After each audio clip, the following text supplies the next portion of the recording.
Hello friends, welcome to the new episode of my channel. আমি সৌম্যজিৎ। এই মুহূর্তে আমি কথা বলবো একটা মোস্ট রেকর্ড ব্রেকিং সিনেমা, যার নাম 10ই জুন। এই ছবির মুখ্য চরিত্রে অভিনয় করেছেন সৌমিত্রিষা এবং সৌরভ। আচ্ছা, সৌমিত্রিষা নাকি ন্যাকা তৃষা, কোনটা বলবো, বেটার কোনটা হয়? কমেন্টে লিখে জানান অবভিয়াসলি এক্ষুনি। ছবির গল্প আমি ফার্স্ট 1 ঘন্টাতেও বুঝিনি ছবির গল্প। এখানে ফার্স্ট 1 ঘন্টায় ছবির গল্প হয়ে যাচ্ছে সৌরভ দাস একটা বন্দুক নিয়ে দাঁড়িয়ে রয়েছে। এটাই হচ্ছে ফার্স্ট 1 ঘন্টার ছবির গল্প। যাই হোক, জোকস অ্যাপার্ট, ছবির গল্প এখানে সৌরভ দাসের ক্যারেক্টার, সে ন্যাকাতৃষার বাড়িতে এসছে এবং তার পিছনে নাকি পুলিশ ধরা পড়ে, মানে তার পিছনে পুলিশ ঘুরে বেড়াচ্ছে, সে তাই জন্য ন্যাকাতৃষার বাড়িতে এসছে। এবার তার সঙ্গে তার ইকুয়েশন কি হবে? সৌরভ দাসের একটা পাস্ট লাইফ আছে, ন্যাকাতৃষার একটা পাস্ট লাইফ আছে। ফাইনালি লাস্টে গিয়ে একটা মানে সেরা ক্লাইম্যাক্স, যে ক্লাইম্যাক্সটা দেখে মানুষের খুলে পড়ে যাবে। এবার কি খুলে পড়ে যাবে সেটা আপনারা নিজেরা দেখে নিন। মানুষের খুলে পড়ে যাবে। ছবির পজিটিভ নেগেটিভ, এই ছবির পজিটিভ নেগেটিভ বিচার করা আমার শান্ত নয়। পজিটিভ নেগেটিভ দিক কি ঠাঁটিয়ে চড় মারবো আমি নিজেকেই। পজিটিভ নেগেটিভ আবার কি? ছবির ক্ষেত্রে পজিটিভ দিক, ছবির ক্ষেত্রে কৌশিক সেন, সে একমাত্র ছবিতে ভালো কাজ করেছে। এবং এই ছবির মধ্যে না সৌরভ দাস, তিনি একজন ব্রিলিয়ান্ট অ্যাক্টর এবং তিনি একজন ব্যাপক অ্যাক্টর। সে যখন এই ধরনের মাইকের গন্ডগোল হয়ে গেছে, ক্রিঞ্জ নয়, সে যখন এরকম একটা ব্লকবাস্টার ছবি করে, সে ছবিটা দেখে না আমাদের খুব মানে ভালো লাগে। সৌরভদার একটা বুমেরাং চিন্তা নিয়েছিল, বুমেরাং সৌরভদার কাছে অত বড় ব্যাপার, সৌরভদার কাছে 10ই জুন একটা বড় ব্যাপার। যেখানে সৌরভ দাস একটা কাজ করেছিল মন্টু পাইলট, তাছাড়াও অনেক কাজ রয়েছে সৌরভদা ভর্গ বলে একটা কাজ করেছিল, যে এই কাজগুলো সৌরভদার কাছে গোড়া ব্যাটার করে না। সৌরভদার কাছে 10ই জুন বেশি ম্যাটার করে। এই সেকেন্ড সপ্তাহে এই মাসের পরের সপ্তাহেই রিলিজ হচ্ছে গৃহস্থ, ও সব ছবি সৌরভদার কাছে ম্যাটার করে না। তো এই ছবিতে সৌরভদার অ্যাক্টিং জঘন্য। এবং এই ছবিতে ন্যাকাতৃষার সারা সিনেমা জুড়ে একটাই কথা বলে গেল, আমি আমার ভালোবাসার মানুষকে চাই,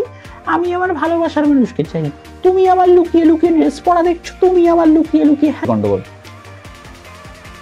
সৌরভ দাস ভীষণ ক্রিঞ্জ অ্যাক্টিং করেছে এইখানে, এবং সেম অ্যাজ তার সঙ্গে ন্যাকাতৃষা। এবং এই ছবির মধ্যে সৌরভ দাস আর সৌমিত্রের ঢলাঢলি সিন, বুঝে নিয়েছো, আমি জানি তোমরা বুঝে নিয়েছো, আমি জানি। তো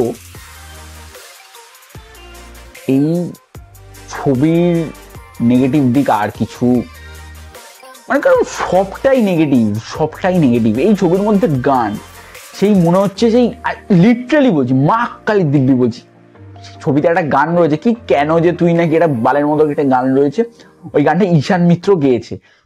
সেম একটা গান মিথ্যে প্রেমের গানে অনির্বাণ ভট্টাচার্যের সিনেমায় ওই ঈশান মিত্র গেয়েছিল, ওই গানটার লিরিক্সকে পুরো কপি করে দিয়েছে। আপনারা দরকার না হলে মিথ্যে প্রেমের গানের সব কটা গান শুনুন, তারপর আপনারা এই সিনেমার গানটা শুনুন। মিথ্যে প্রেমের গান ওই একটা গান ছিল না, কেন যে তুই, ওই গানটার যে মানে ওই গানটার যে লিরিক্স পুরো ঝেপে বসিয়ে দিয়েছে এই সিনেমায়। ও ছাপতেও পারে ভাই, ও ছাপলে রাজদার মতো ছাড়ো ভাই।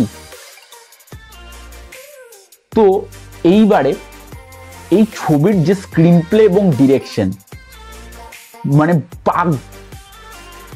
কন্ট্রোল, স্ক্রিন প্লে ডিরেকশন পুরো অসাধারণ screen play direction. That is cinema, this is cinema. এইরকম থ্রিলার সিনেমা হওয়া দরকার বাংলায়। কি আপনারা থ্রিলার ছবি, একটা টেক্কা, একটা বহুরূপী, একটা খাদান, কি করে চালচিত্র কি করছেন আপনারা? 10ই জুন ছবিটাকে সাপোর্ট করুন।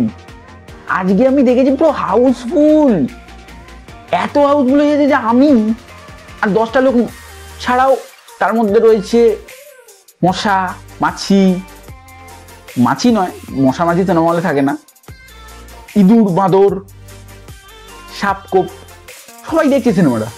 সব সৌরভ দাস যখন এন্ট্রি দিচ্ছে ঘুরে এন্ট্রি দিচ্ছে, কি সিটি।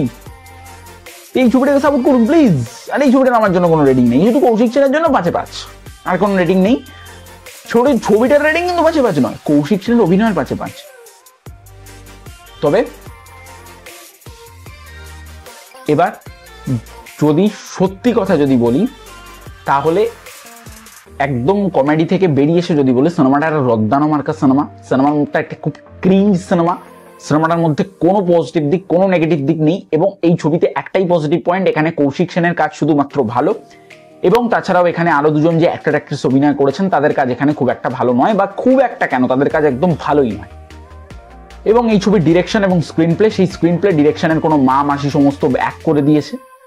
তো এই ছবিটা আমার পোষায়নি। What the fuck. অ্যান্ড আমি সৌরভ দাসকে বলতে চাই, সৌরভ দা এরকম ব্লকবাস্টার ছবি করতে হলে তুমি বুমেরাঙের মতো আর ছবি করো না, কারণ ওই ছবিগুলো আজও তোমার লেভেলে যাচ্ছে না। তো এই ছিল রিভিউ, তোমাদের কেমন লেগেছে জানিও। ভালো লাগলে লাইক করো, শেয়ার করো, কমেন্ট করো, অ্যান্ড চ্যানেলটি সাবস্ক্রাইব করে পাশে বেল আইকনটি ক্লিক করো। আজকের মতো চলি, দেখা হচ্ছে নেক্সট ভিডিওতে। ততক্ষণ সবাই ভালো থেকো, বাই বাই।